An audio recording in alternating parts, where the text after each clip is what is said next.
Retornando então, pessoal, eu fiz a pausa do vídeo só para poder conseguir depois lançar eles para vocês na plataforma de vídeo, onde fica muito pesado, né? Ele tem que um limite máximo para carregar. Então, continuando. Então, na parte anterior eu fechei falando para vocês sobre os elementos, que vocês vão verificar que, salvo engano, estão no slide número 10. Até eu faço uma menção ao livro do professor Juarez dos Santos, mas é porque só pela definição de como a proposta finalista ela trabalha com o conceito de culpabilidade pela teoria normativa, ou que alguns autores chamam de normativa pura, até por isso eu coloquei entre parênteses para vocês no material. Há um dado interessante, um confronto teórico que acontece somente em terras pátrias, né, em terras tupiniquins, em território brasileiro, que é uma discussão que foi trazida a partir dos anos 70. No início dos anos 70, o professor René Leodotti escreve um trabalho intitulado Do Incesto, no qual ele tem uma passagem, salvo engano foram anos 76, no qual ele tem uma passagem que ele vai afirmar, ele levanta um questionamento, que é o que consta para vocês aí no material, salvo engano, do slide de número 11, né? Que é uma pergunta. Qual a relação da culpabilidade com o delito? Ela é um elemento do crime, como nós trabalhamos até aqui, ou ela é um elemento de pressuposto de pena? E o professor Dott acaba defendendo desde então, ele acaba publicando posteriormente, em 2011 ou 2012, um pequeno livro de capa azul até, no qual ele vem reapresentar seu entendimento, em dizer que a culpabilidade ela acaba sendo um efeito, um juízo de reprovação, ou seja, da causa, que é a conduta típica e ilícita. Em outras palavras, vai afirmar o professor Dott que esta ideia acaba sendo compreendida como uma compreensão lógica e sistemática do assunto, que implica para nós reconhecer que o crime, isto é, a ação típica e ilícita para ele, né, é uma causa que provoca um juízo de reprovação correspondente à culpabilidade, que é um efeito. Então, para o professor Dott, a culpabilidade acaba sendo um resultado decorrente daquilo que é o crime. Alguns autores, na verdade, o Damásio de Jesus vai seguir bem esse entendimento e a partir do final dos anos 70, em 77, 78, com a sua expressão em maior, e começar a vender bastante o seu manual, que é escrito ao longo dos anos 80, né, acaba sendo um dos livros mais vendidos na época. Ele acaba disseminando essa proposta do Sr. Dott. Há uma discussão bastante interessante com relação a essa proposta, porque se vocês olharem no código, e por gentileza peguem o código de vocês aí, vocês verão que no artigo de número 23, quando o código fala sobre a excludente de ilicitude, ele afirma que não há crime quando a gente pratica o fato em estar em cidade de defesa, no dever legal, de direito, que são as 4 causas legais de exclusão da ilicitude, ou antilicidade, né? Vocês sabem que eu trabalho com o conceito de antilicidade. E ainda nós vimos na aula também o consentimento do ofendido e quando ele se converte numa excludente de antilicidade. Mas o curioso é que se você for olhar para frente disso, do artigo 26 e seguintes, nós falamos da imputabilidade penal, e com suas expressões. Né? Se você retornar, por exemplo, que alguns outros elementos que vai trabalhar sobre o erro sobre estudo do fato, chamado de proibição, está no artigo 21. Ou seja, vocês observem que não tem uma definição no código, uma divisão própria dele, sobre a ausência de crime quando falamos de culpabilidade, ou das causas exculpantes, quando o sujeito não tem os elementos, os 3 elementos da culpabilidade para o modelo adotado pelo direito penal brasileiro na atualidade. Isso é interessante porque significa para nós, então, que essa proposta teórica do professor Dott de discutir se ele seria um pressuposto de pena ou um elemento do delito galgou espaço tão forte, porque, para quem não sabe, o professor Dott, inclusive, participou da comissão que elaborou a reforma de 84 do Código, que foi coordenada, né, pelo ministro Francisco de Assis Toledo, né, então ministro à época. Observem que interessante, porque esse debate que houve para nós só no Brasil, não se conhece mesmo o debate, pelo menos os autores mais traduzidos para o espanhol, para o português, da Alemanha ou da Espanha, com essa discussão, uma discussão nossa, né, por uma conotação pseudótica. O interessante é porque com ele sendo a culpabilidade uma reprovação, né, ou seja, uma ideia de efeito, perdão, desse juízo de reprovação, ele acaba tendo para nós 5 funções, conforme vocês podem observar em um dos slides aí para vocês. A primeira seria que essa culpabilidade preenche simultaneamente esse fundamento de pena, acaba sendo uma base para a escolha da pena, se vai ser uma pena de prisão, ou seja, privativa de liberdade, ou uma pena alternativa, como uma pena de restrição de direitos, alguma das outras penas alternativas. Né? A culpabilidade serve, segundo o professor Dott, ainda para fixar os limites da pena, serve para delimitar o regime inicial da pena e serve para nós vermos se cabe ou não substituição da pena. Até no segunda característica, que vocês vão ver nos slides de vocês, a base, a escolha da pena, para o modelo do nosso código, seria definir se ela é de detenção ou de reclusão, né? E daí, por fim, somente se ela seria substituição da pena. Esses dados vamos ver depois, ao longo das nossas aulas de teoria da pena, sobre como nós podemos, então, aplicar as possibilidades de substitutivos penais ou não. Então, aí fica para vocês a indicação, né, já de utilizar esses slides mesmo, principalmente esse slide com esse recorte, depois nas aulas futuras. Né? Façam a impressão desse material e tragam ele para vocês ou salvem aí no notebook ou no celular por intermédio do arquivo. É claro que esse debate que aconteceu nos anos 70 não ficou parado somente da apresentação da teoria desses dois autores. Né? Aliás, perdão, do professor Dott, e que acabou sendo disseminado por outros autores, como, por exemplo, Damásio de Jesus. Na mesma época, houve uma resposta do professor Heleno Fragoso, né, o qual afirmava que esse debate era redundante. Em que sentido? O professor Fragoso, à época, acabou dizendo que dizer que a pena, melhor dizendo, dizer que a culpabilidade era um predicado, né, um requisito para se ter a pena, era um eufemismo. Por quê? Porque vai explicar para o professor Fragoso que não só a culpabilidade é um requisito de pena, como também a antitipicidade, a tipicidade e, por fim, a culpa. Ora, diz ele, se estamos falando que para se ter pena precisamos ter crime, é óbvio que todos os elementos que preenchem o conceito analítico de crime vão ser para nós predicados, pressupostos de pena, por uma razão muito simples. Tudo que vai integrar o conceito de crime obrigatoriamente será, então, um conceito próprio, um elemento próprio para se ter a aplicação da pena.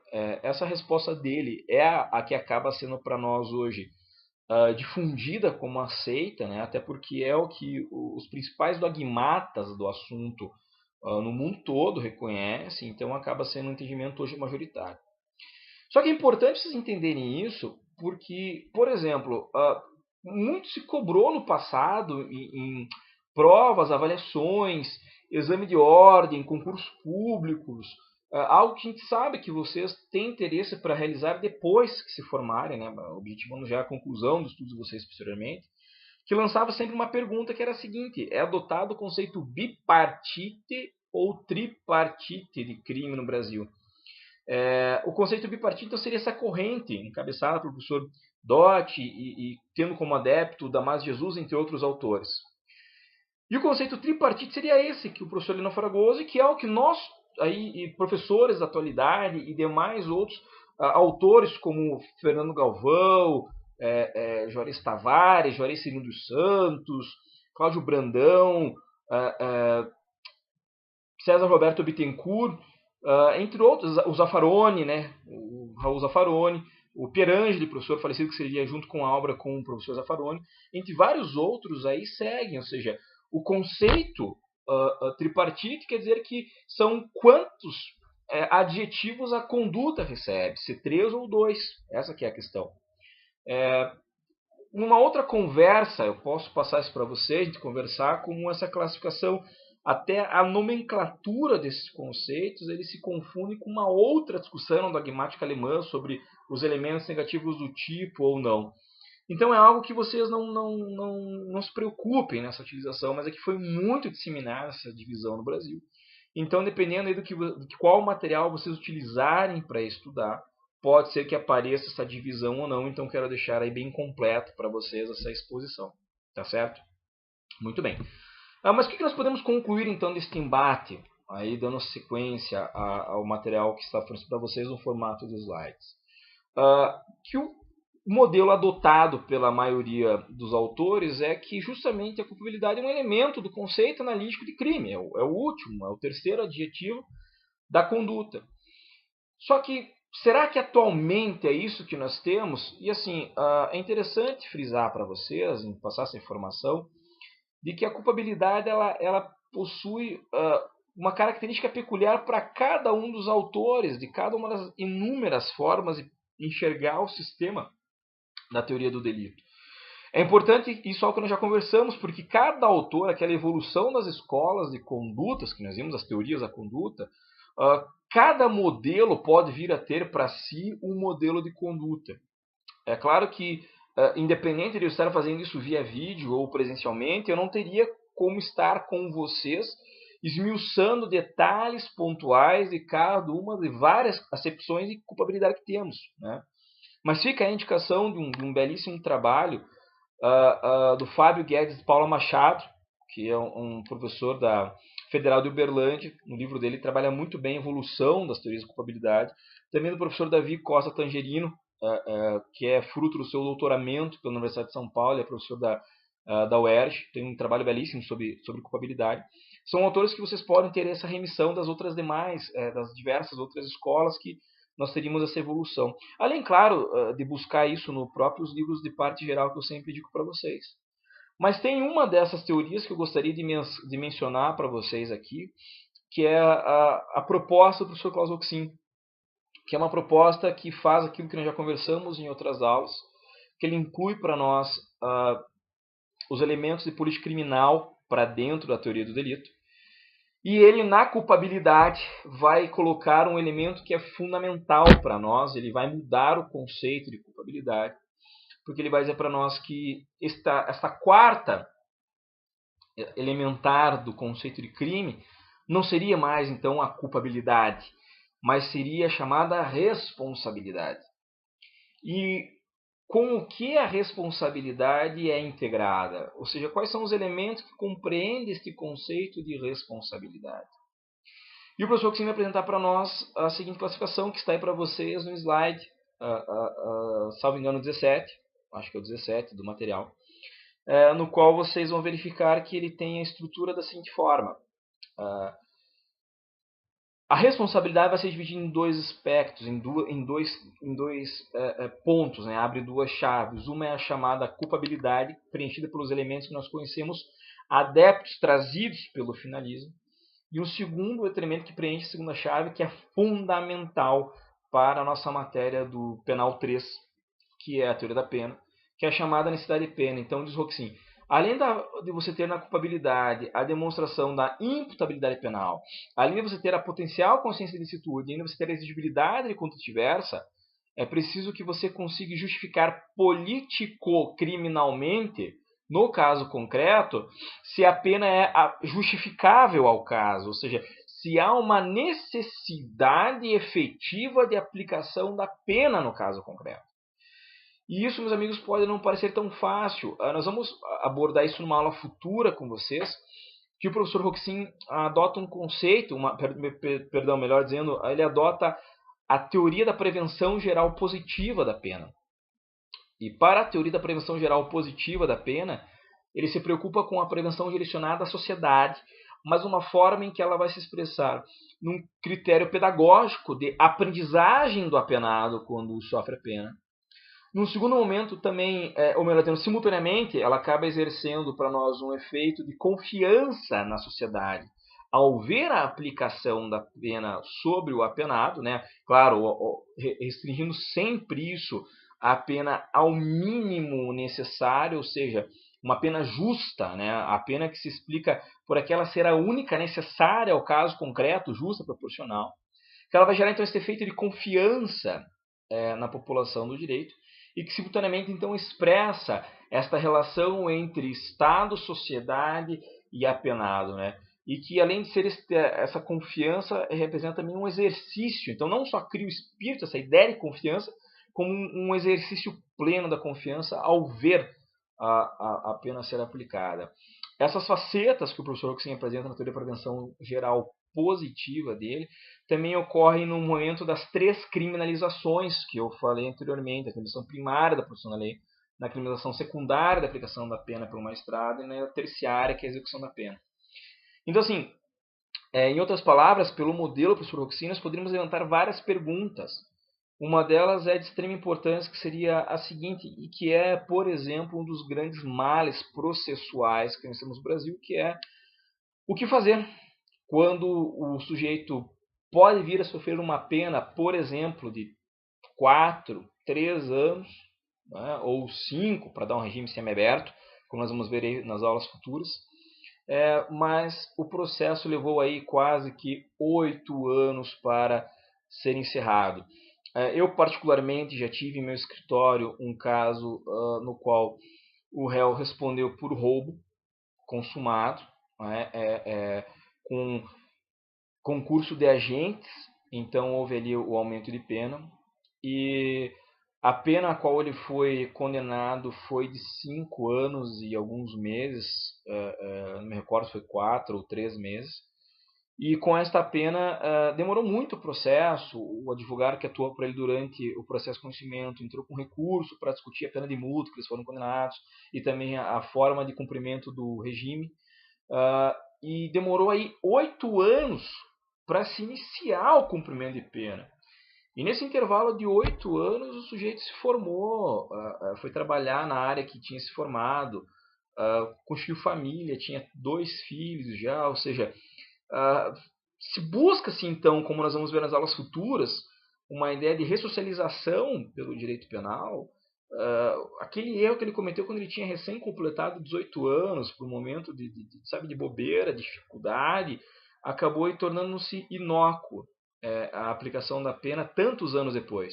E certamente por um viés desse de necessidade de pena, a gente poderia perguntar com base na teoria do professor Roxin se dever-se aplicar a pena então para este indivíduo nesse caso. E a resposta que nós vamos ter é não, que não deveria se aplicar a pena a este caso, justamente por essa compreensão de que a culpabilidade não se esgota nos elementos normativos dela existentes, mas também num elemento político-criminal que justifica esta ideia de responsabilidade.